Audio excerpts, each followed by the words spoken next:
On the 10th day of my postpartum recovery, my husband, Deputy Commander Harvey Wyatt, uploads a photo of me breastfeeding my newborn in a disheveled state to the department's group chat. Obviously, that photo was taken without my knowledge. See, after having a kid, she's as loose as a sack. It makes me sick just looking at her. I much prefer my side piece, who's nice and tight. A few female colleagues send sweating emojis to the group. The majority of the chat, however, consists of the male colleagues' perverse silence, while I continue to burp my baby with one hand. My tears land on the screen. In order to give birth to this baby, my pelvic bone was sawn in half, which causes me so much pain that I can't even walk properly. But all I get in return is my own husband body shaming me in front of hundreds of people. I don't bother arguing with Harvey at all. Half an hour later, I drag my broken body all the way to the commander's office with the divorce agreement as well as the chat history over the past 10 days, which has been printed out, in my hands. Chapter 1, Chief Heath's office door was right in front of me. And through it came Harvey's deliberately lowered laughter. Could Winifred's temper be due to postpartum depression? Harvey, you'll have to be more understanding. As the police chief, Patrick Heath, spoke, his voice carried a tone of perfunctory sympathy. Depression? She's just spoiled. I was just joking in the group chat, and she has to make a federal case out of it. Harvey's tone was dripping with disdain, as if the woman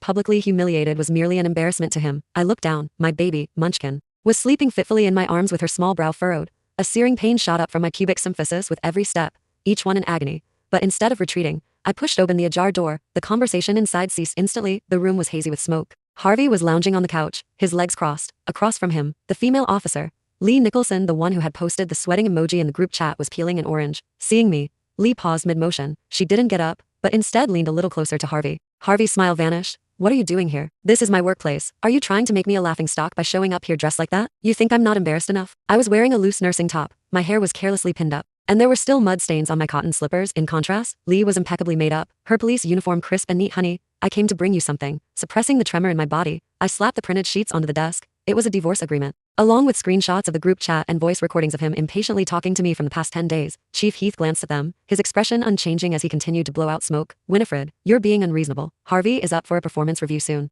Aren't you just holding him back by stirring up trouble over domestic matters? Domestic matters? I pointed at the vile captions on the screenshot. A public official openly disseminating obscene material and verbally abusing a woman in a 300-person workgroup. Chief Heath? You call this a domestic matter? Chief Heath's expression darkened as he stubbed his cigarette out in the ashtray. Winifred, don't you go making a mountain out of a molehill. Harvey shot up from the couch, grabbing the papers from the desk. Then he tore them to shreds and flung the pieces over me. It was just a photo. You're my wife. What's wrong with me looking at my own wife? We were all just lightening the mood, but you have to be so twisted about it. The scraps of paper fluttered down around my feet. Lee chuckled and said in a syrupy voice, yeah, Winifred, Harvey just thinks you look radiant with maternal glow when you're breastfeeding. Sure, your stomach hasn't snapped back into shape yet, but everyone understands, so there's no need to be so sensitive. Looking at Lee, I asked calmly, maternal glow? Officer Nicholson, since you're such a connoisseur, why don't you take a similar photo and post it in the group so everyone can admire your glow? You're impossible. Harvey stormed over, jabbing his finger in my face. Take the baby and get lost. If you dare run your mouth out there and ruin my performance review, I'll make sure you regret it. And if I don't leave? I looked up, meeting his gaze. Don't leave? Harvey snorted, then turned to Chief Heath. Chief Heath, Winifred is mentally unstable and making a scene at my workplace. I think we should have security escort her out.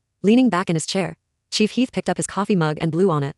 Then we'll handle it according to precinct policy. Also, Winifred, considering your emotional state, I suggest you see a psychiatrist. Don't let this escalate to a point where it can't be resolved. 2 security guards walked in and roughly reached out to grab me. I took a step back, avoiding their hands. Then, I took one last look at the 3 people who made my skin crawl. Fine. Holding Munchkin tighter, I turned and dragged my aching body out of that smoke-filled room. Chapter 2, the autumn wind stung my face as I walked out of the precinct. My phone buzzed almost immediately. It was a text from the bank. My checking account and all the supplementary cards had been frozen. Then a text from Harvey popped up. Winifred, since you want to make a scene, let's settle the accounts properly. You've been living off me for years, and now you want a divorce? Fine. You'll leave with nothing. I've already had the locks changed. You can cool off on the street until you come crawling back to beg me. I stared at the message, my fingers numb with cold. To take care of that home and let him focus on his career. I'd quit my high-paying position as a design director. I'd traded it all to be a housewife. And now, standing here with nothing, I realized just how hopelessly stupid it'd been. The cold wind cut through my collar, and Munchkin started fussing in my arms, as if sensing my despair. I pulled my coat tighter around me, realizing that there was nowhere for me to go in this neighborhood I'd called home for 5 years.